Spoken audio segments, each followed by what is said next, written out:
Hello दोस्तों, कैसे हो। तारीख है आज 15 फरवरी 2026, दिन रविवार, हिंदी तिथि त्रयोदशी। तो आइए देखते हैं आज के मुख्य समाचार में देश भर की फटाफट बड़ी खबरें। दोस्तों, सबसे पहले तो आप सभी को महाशिवरात्रि की हार्दिक शुभकामनाएं। मां आदिशक्ति और भोले बाबा की कृपा हम सब पर बनी रहे। महादेव आपकी सारी मनोकामनाएं पूरी करें। जैसा कि आप सभी को पता होगा कि महाशिवरात्रि पर 4 प्रहर की पूजा का विशेष महत्व होता है। चारों प्रहर की पूजा के मुहूर्त आप स्क्रीन पर देख सकते हैं। चलिए खबर देखिए दोस्तों। आधार में जन्म तिथि बदलने के नियमों में होगा बदलाव। अलग अलग जन्म प्रमाण दिखाकर नहीं होगा अपडेट। दोस्तों, यूपी में आधार अपडेट कराने के नियमों में बड़ा बदलाव होने जा रहा है। यह बदलाव जन्म तिथि को लेकर हुआ है। कई लोग उम्र कम दिखाने के लिए आधार में जन्म तिथि बदलवाते हैं। इसमें अलग अलग जन्म प्रमाण पत्रों का इस्तेमाल किया जाता है। मतलब पहला वाला प्रमाण पत्र निरस्त करवाकर दूसरा बनवा लिया जाता है। उसके आधार पर आसानी से जन्म तिथि बदलवा ली जाती है। लेकिन अब ये हेर फेर नहीं हो सकेगा। इसके लिए नियम को बदलकर सख्त कर दिया गया है। दरअसल जो जन्म प्रमाण पत्र बनते हैं उनमें विशेष जन्म पंजीकरण संख्या दर्ज होती है। अब जो भी आधार कार्ड धारक जन्म तिथि बदलवाना चाहेगा तो उसको पहले वाले जन्म प्रमाण पत्र में ही सुधार करवाना होगा।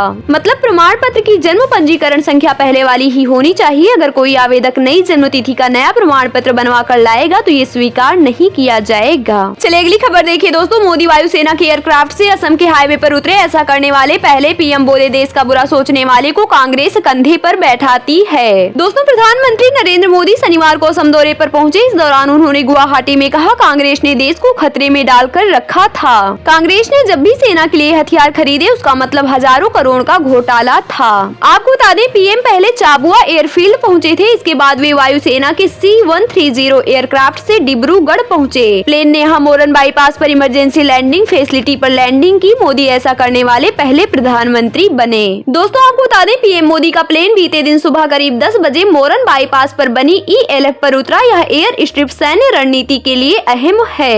यह इलाका चाइना बॉर्डर से लगभग 300 किलोमीटर दूर ही है। मोरन हाईवे पर पीएम की मौजूदगी में राफेल, सुखोई समेत 16 लड़ाकू विमानों ने एरियल शो किया।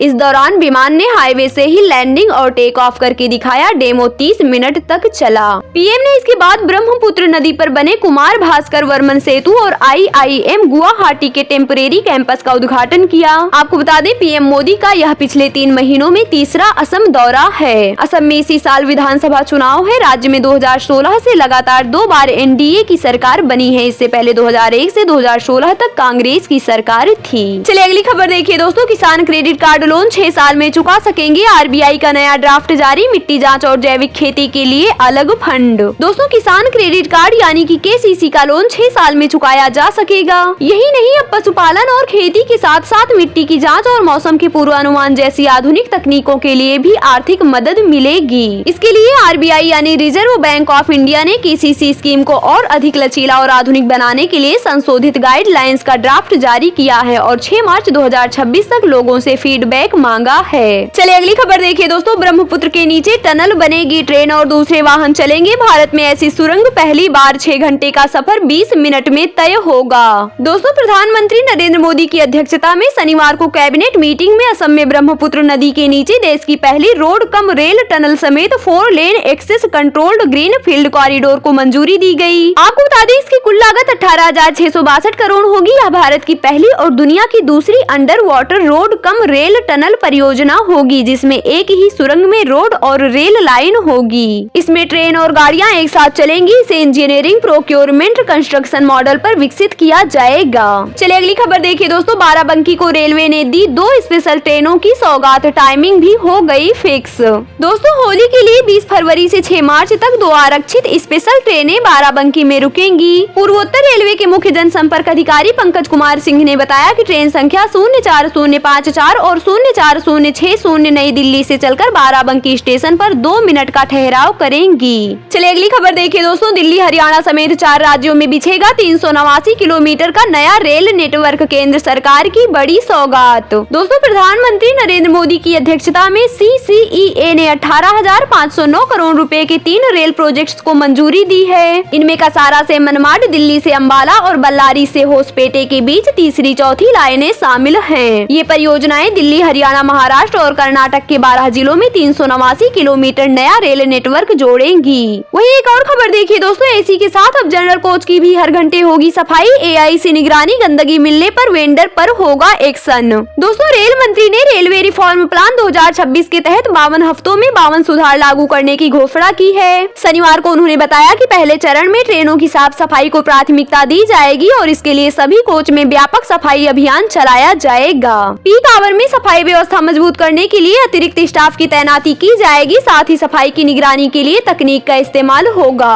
रेल मंत्री ने बताया कि AI आधारित तस्वीरें कंट्रोल रूम में भेजी जाएंगी, जिससे रियल टाइम मॉनिटरिंग हो सकेगी। सफाई मानकों में कमी मिलने पर संबंधित वेंडर पर कार्रवाई की जाएगी, जबकि बेहतर प्रदर्शन करने वाले वेंडरों को ही आगे कॉन्ट्रैक्ट दिए जाएंगे। वहीं रेल मंत्री ने कहा कि इस व्यवस्था के लागू होने से रेलवे पर अतिरिक्त खर्च आएगा, लेकिन यात्रियों के किराए में किसी तरह की बढ़ोतरी नहीं की जाएगी। वहीं अगली खबर देखिए दोस्तों, दिल्ली में 10 और 15 साल पुराने वाहन होंगे जब्त, प्रदूषण नियंत्रण के लिए बड़ा कदम। दोस्तों, दिल्ली परिवहन विभाग ने सार्वजनिक सूचना जारी कर कहा है कि राष्ट्रीय राजधानी में 10 साल से पुरानी डीजल और 15 साल से पुरानी पेट्रोल गाड़ियां बिना किसी पूर्व सूचना के जब्त कर स्क्रैप कर दी जाएंगी। यह कदम वायु प्रदूषण नियंत्रण के लिए उठाया गया है। मालिकों को सलाह दी गई है कि वे अपनी गाड़ियों को दिल्ली NCR से बाहर ले जाने से पहले अनापत्ति प्रमाण पत्र यानी कि NOC प्राप्त करें। जल्द ही एक नया अभियान शुरू होगा। चलिए अगली खबर देखिए दोस्तों, AI के बढ़ते प्रभाव पर माइक्रोसॉफ्ट की बड़ी चेतावनी। CEO सुलेमान बोले ज्यादातर व्हाइट कॉलर जॉब 1.5 साल में ऑटोमेट हो जाएंगे।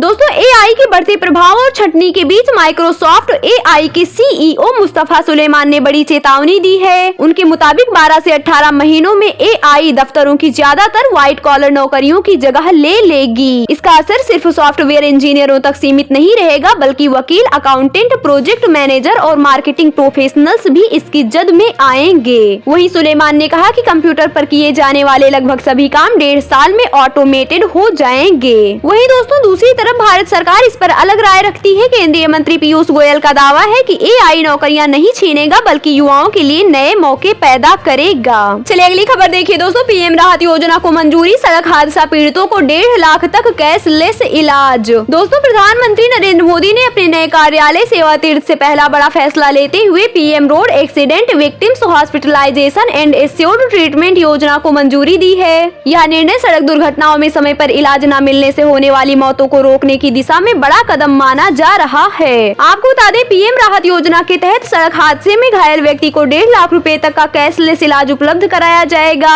इसका उद्देश्य यह सुनिश्चित करना है कि तत्काल चिकित्सा सहायता के अभाव में किसी की जान न जाए। चलिए अगली खबर देखिए दोस्तों, PM किसान योजना की 22वीं किस्त का कर रहे हैं इंतजार, तो यहाँ जाने कब अकाउंट में आ सकते हैं 2000 रुपए। दोस्तों, PM किसान योजना से अगर आप भी जुड़े हैं तो आपको भी 22वीं किस्त का इंतजार होगा। सबके मन में ये सवाल है कि आखिर ये किस्त कब रिलीज होगी। दोस्तों, PM किसान योजना के अंतर्गत हर किस्त लगभग 4-4 महीने के अंतराल पर जारी होती है। जैसे नवंबर में 21वीं किस्त जारी हुई थी, इस हिसाब से 22वीं किस्त के 4 महीने का समय फरवरी में हो रहा है। इसलिए माना जा रहा है कि 22वीं किस्त इसी महीने यानी कि फरवरी में जारी हो सकती है। हालांकि अभी आधिकारिक जानकारी का इंतजार है। माना जा रहा है कि जल्द ही तारीख का ऐलान हो सकता है। दोस्तों, जैसे ही कोई नया अपडेट आता है तो आपको इस चैनल के माध्यम से सबसे पहले जानकारी मिल जाएगी। तो इसी तरह काम की खबरों से अपडेट रहने के लिए इस चैनल को सब्सक्राइब करके हमसे जुड़ जाइए और बेल आइकन भी जरूर दबा दीजिएगा, ताकि जैसे इस चैनल पर कोई आपके काम की खबर आए तो उसका वीडियो सबसे पहले आपके पास पहुंचे।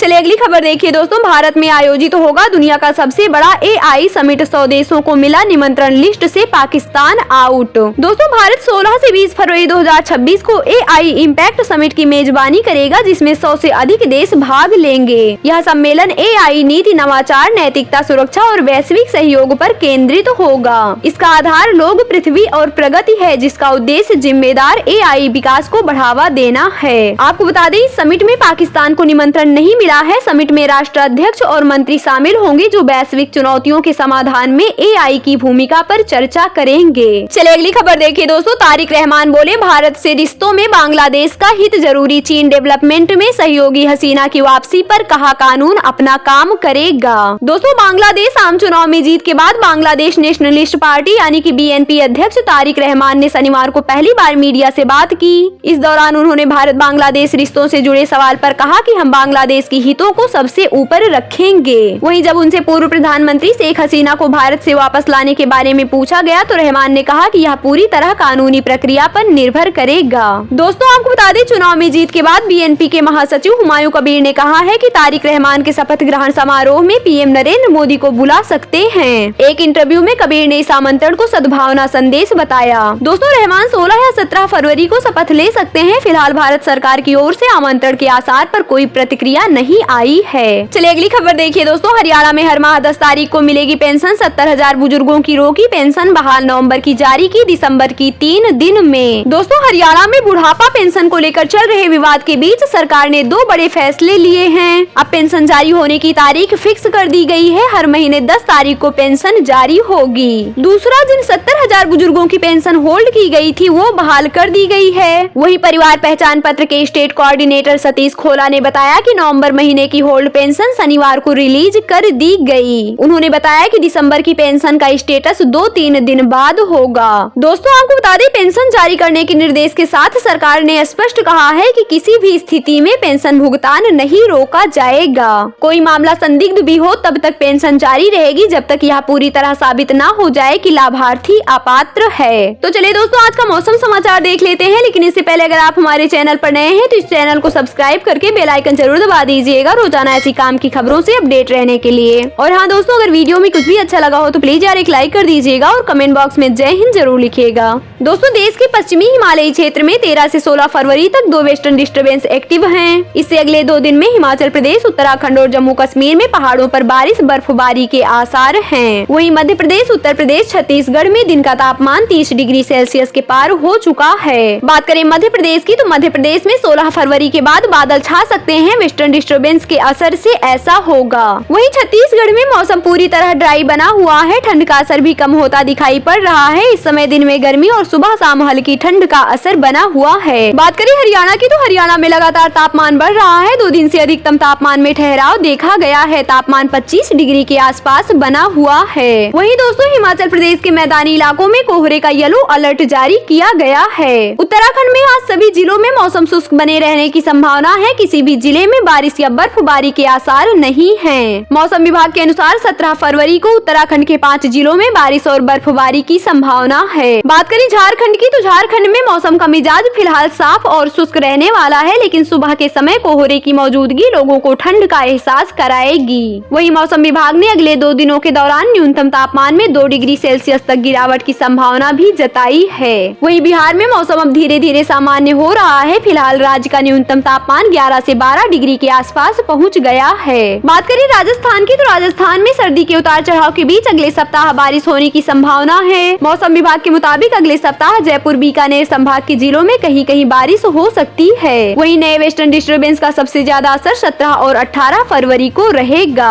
वहीं पंजाब में एक बार फिर मौसम बदलने वाला है। पहाड़ों से बर्फीली हवाएं चलने की संभावना है, जिससे दिन के तापमान में हल्की गिरावट दर्ज की जा सकती है। आपको बता दें 17 फरवरी को पंजाब में बारिश की संभावना बनी हुई है। तो चलिए दोस्तों आज और कल यानी कि 15 और 16 फरवरी का मौसम पूर्वानुमान देख लेते हैं। यानी कि 15 और 16 फरवरी को मौसम का क्या हाल रहने वाला है। आज यानी कि 15 फरवरी को हिमाचल प्रदेश में कुछ जगहों पर घना कोहरा छाया रहेगा। वहीं अरुणाचल प्रदेश में कुछ जगहों पर आंधी तूफान के साथ बारिश की आशंका है। वहीं कल यानी कि 16 फरवरी को जम्मू कश्मीर और लद्दाख में बारिश और बर्फबारी की संभावना है। तो दोस्तों ये थी आज की फटाफट बड़ी खबरें। तो यार वीडियो को लाइक और शेयर कर देना और की न्यूज चैनल को सब्सक्राइब करके बेल आइकन जरूर दबा देना रोजाना ऐसी महत्वपूर्ण जानकारियां देखते रहने के लिए। तो अपना ख्याल रखिएगा, मिलेंगे नेक्स्ट अपडेट में, तब तक के लिए जय हिंद, वंदे मातरम।